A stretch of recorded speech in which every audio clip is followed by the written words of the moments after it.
তোমাদের ভালোবাসা এতটাই পাচ্ছি সেই জন্য কিন্তু আবারও আজকে চলে গেলাম কাঁচরাপাড়ায় অভুক্ত মানুষ যারা ঠিকঠাক করে হাঁটতে পারে না তাদের কাছে খাবার পৌঁছে দিতে।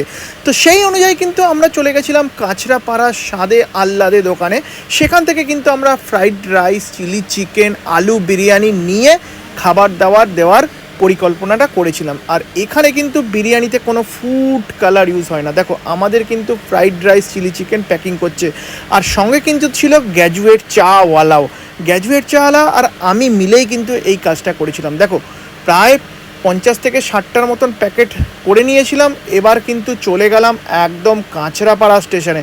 আর সত্যি কথা বলতে কি, কাঁচরাপাড়াবাসী আমাকে এত এত এত ভালোবাসা দিচ্ছ, সেই জন্যই কিন্তু আমি কাঁচরাপাড়ার জন্য এরপরে কিছু করতে চাই।